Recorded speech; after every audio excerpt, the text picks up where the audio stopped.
Today we're going to be making a simple Italian style tomato sauce that's perfect for lasagna or spaghetti bolognese.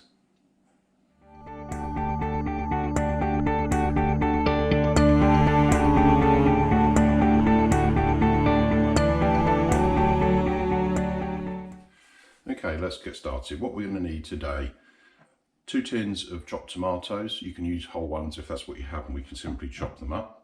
You're going to want some olive oil, generally using about 40 millilitres per can of tomatoes. So if you're making a bigger portion, scale the olive oil accordingly. Going to need some dried oregano, some fresh basil if you have it, if not dry will be fine, some tomato puree, an onion, 2 or 3 garlic cloves depending on size, a carrot and some celery, and salt and pepper to season. Okay, so let's start off. We want to drain the tomatoes. So let's get these open and pour those into a sieve over a saucepan. We just want to reduce the amount of liquid in there. Don't discard it because we may use it later if we want to add more liquid back into the dish. So just give those a little stir around.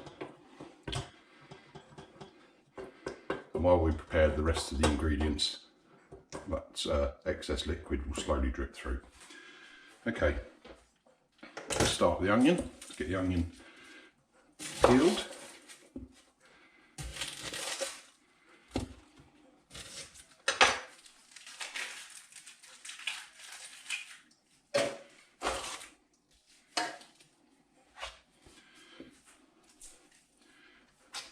Okay, we're going to want this very finely sliced.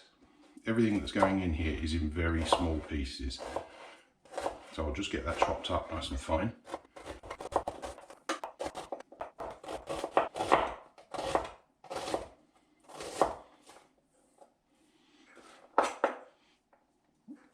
Okay, that's the onion chopped up finely. We can now add that to a bowl.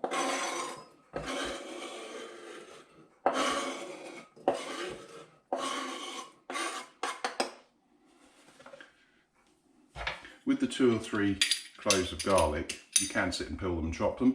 I tend to use one of these, a garlic crusher. You can get 2 to 3 cloves in at once if you pack them in. And then you close it down onto the garlic and you just give it a squeeze. And there we go. And then you just discard the skins.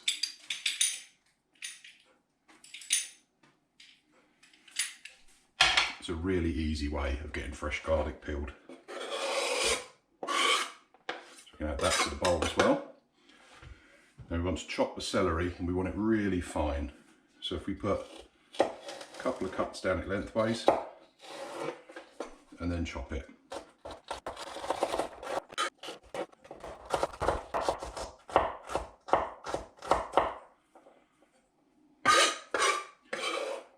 Again, we can add that to the bowl.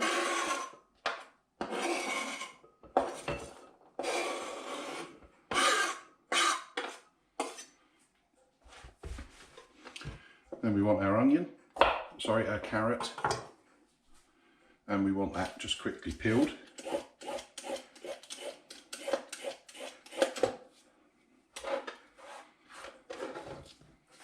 Then we need to do the same again. Need to just cut through it one way, cut through it the other way, and get that into very fine pieces. And there we have it. And that can also go in the bowl. Okay, I have some fresh basil. If you don't have fresh, dried will be fine. This won't be going in until the very end, but we'll finely chop it now.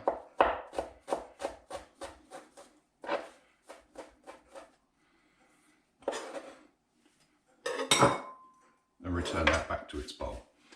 Okay, let's head over to the hob and start preparing our sauce. Okay, you're going to need a large deep frying pan. Before we add any heat, let's get the olive oil in. Say about 40 millilitres, thereabouts, for every can of tomatoes that you use. And then obviously you can scale that up to what size portion you're making. So let's get some heat on.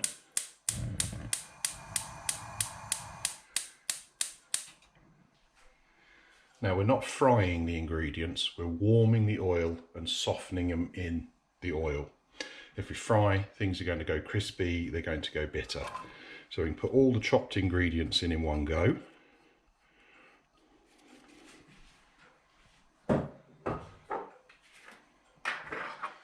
Then we can add the dried oregano. I'm typically putting in 1 teaspoon, heaped teaspoon, per can of tomatoes. So again, you can scale that up to the size of the portion you're making. Now we just want to stir this around.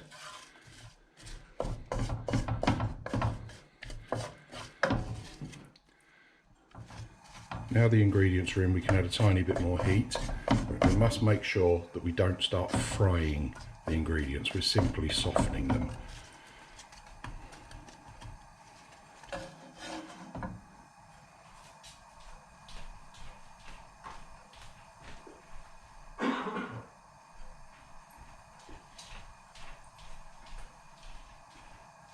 So we can just let them sit for a few minutes and that will all start to soften. Just moving it around occasionally.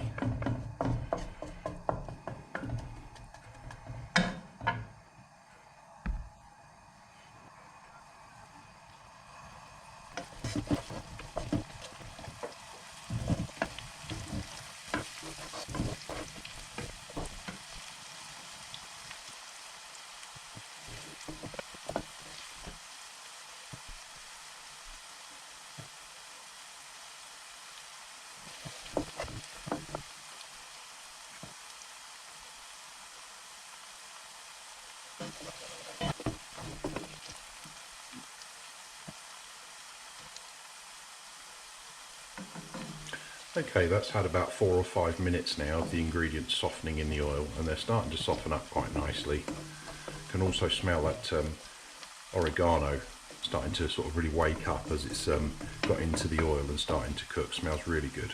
Okay, so at this point, I'm going to add a fairly generous amount of black pepper and a good pinch of salt. We can stir that in.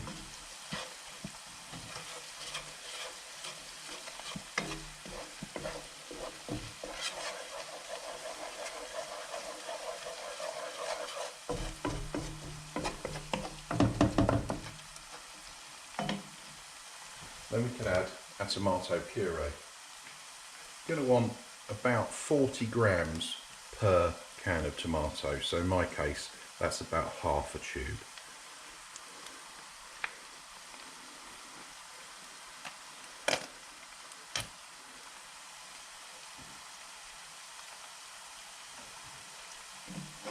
And we can stir that in now. All the time just keeping it on a low heat.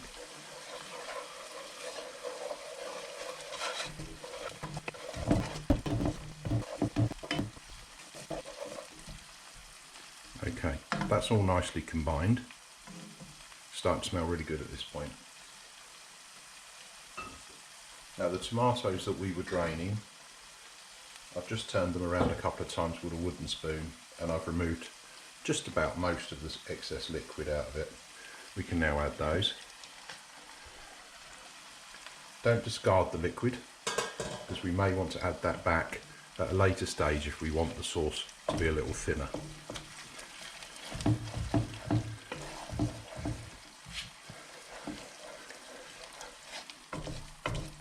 So I'll spend a minute or two combining the ingredients, getting them truly mixed up.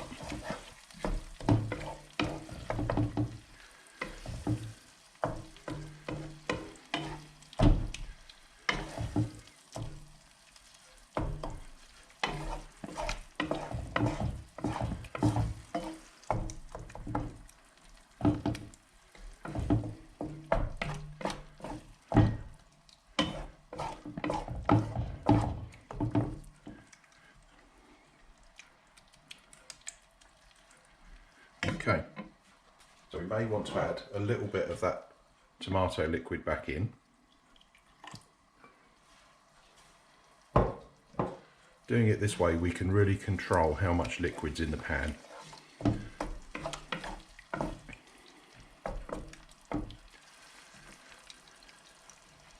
Okay, that's all nicely mixed up. So we can just leave that to sit now, stirring occasionally. Can add more liquid if it starts to dry out, but that wants to sit and simmer for about 15 minutes.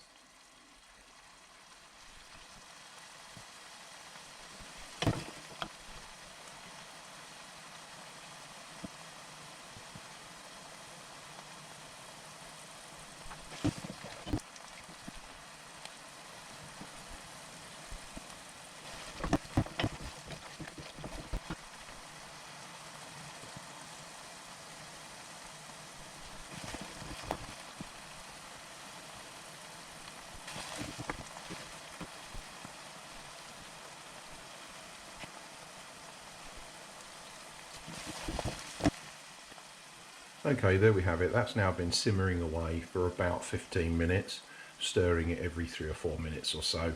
That's thickened up really nicely. And everything has started to soften really well.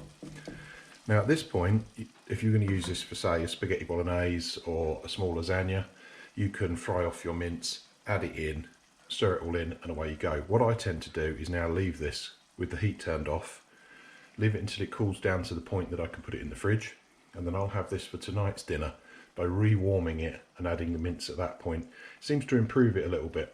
Everything seems to just taste that bit better once it's cooled and reheated. The good thing with this is you can scale it up, so if you add 4 times the ingredients that I've used here today, you can put it into Tupperware containers and freeze it. It works great. This way you've got a nice, authentic, simple sauce with really good flavour available to you all the time. Okay, let's serve a little bit up and let's take a look.